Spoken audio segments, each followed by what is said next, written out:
welcome back to another segment. Today we have one of my good friends, Crispy Beats here. He's here to kind of break down one of his viral Instagram reels, TikTok songs that he made. First, we're gonna ask him a couple questions just to get, a little background of him. What got you into the music and producing? Man, I always liked music, growing up. I was always listening to, like hip hop, R&B. I feel like it was always around me. And my dad was actually a musician, so he played a lot of instruments, but I was always into sports. Fast forward 3 years ago, I basically picked up making beats just as a hobby or something to get my mind off of work at the time. And I fell in love with it. And 3 years later, here I am, and that's my passion, and I love it. Awesome.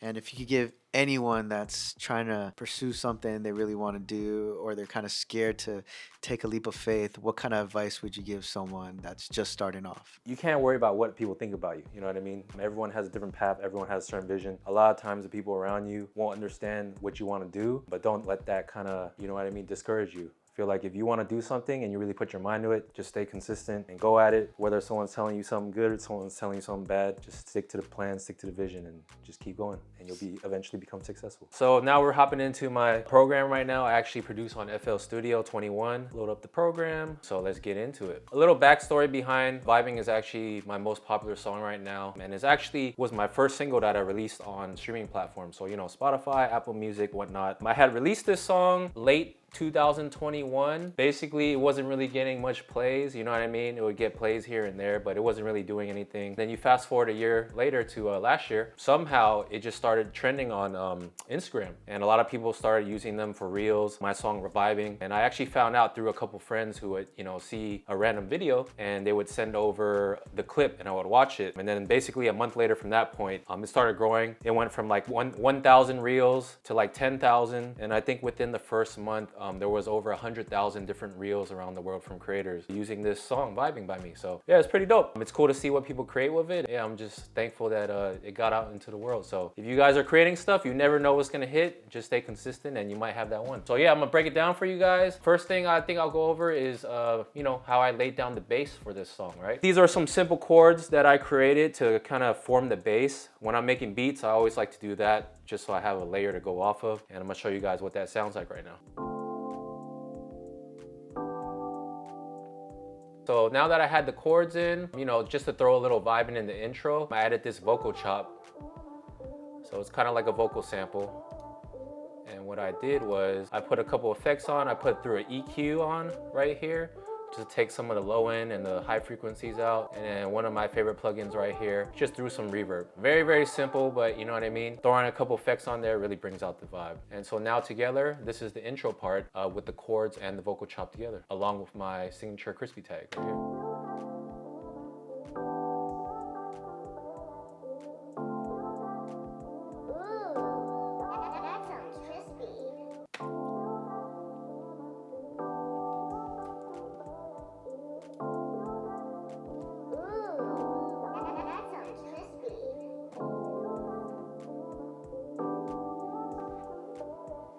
And then what I did after that is I added a simple counter melody over it just to give it a little bit more movement. There's something very simple, not doing too much, but you create counter melodies, you just want to make it simple, you know what I mean? You want to make it catchy. So that's what we have for the melodic stuff. And now let's go ahead and add a bass line in. So for the bass, I kind of wanted something bouncy. This is the pattern right here.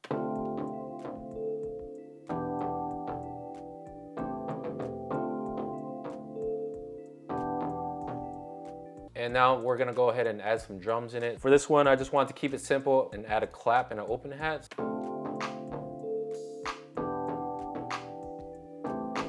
Give it a little bit more bounce, you add the hi-hats in.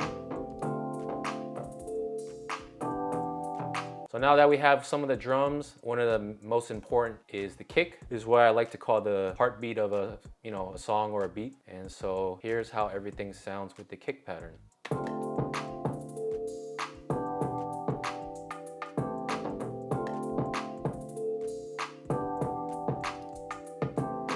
What I think really made this song really popular was actually the vocal chops that I added in. So what I did was I just found a vocal chop that I liked, chopped it up, and I just kind of sprinkled it in throughout the song. And it sounds like someone's singing along with it.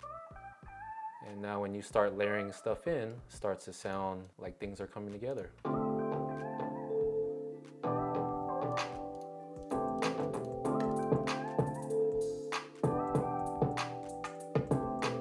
if you guys can follow along, you kind of hear that I take out layers. And that's really important to beat structuring. You want to make sure that your beat sounds cohesive, but you also want to take out little layers here and there so it doesn't get too repetitive to the listener, you know what I mean? And this right here is what we call a bridge. Most layers are taken out, builds up. And then you go back into the hook. And now I'll show you guys kind of like a little bit on what I did with the mixing. Mixing, I feel like, is very, very important. You know, making a beat when you're producing. It took me a really long time to just understand how to mix things properly. And I'm still learning as I go. Everyone has their own style in mixing, but this is kind of how I level things out. I usually like to have my drums hit really hard just because me personally, I like drums a lot. And then obviously I'll have the main thing, which is usually a quarter or piano. In this case, it sounds like this, like I showed you guys earlier. And then from there, I'll start adding in the other melodic elements, but having them hit a little bit softer, kind of like a support. This is how it sounds like when you add the other stuff in. See, these are hitting at lower volumes right here. I'm adjusting it by the faders, throwing certain effects on it. And then from there, you can start adding in your drums. I usually like the kick and the bass to hit pretty hard, as you can see by these levels right here. All right, guys, well, that's pretty much kind of like how I structured the beat, how I create it, you know what I mean? I wouldn't say it's overly complicated, but it's just that right balance of, you know, being simple enough to where it's catchy, where listeners can follow along. And I think that's the main goal when creating songs, right? You don't want to do too much to where there's too much going on, but I like to call it intentional simplicity. So play the whole song for you guys again. I hope you guys like it. Yeah, man, this is how it goes.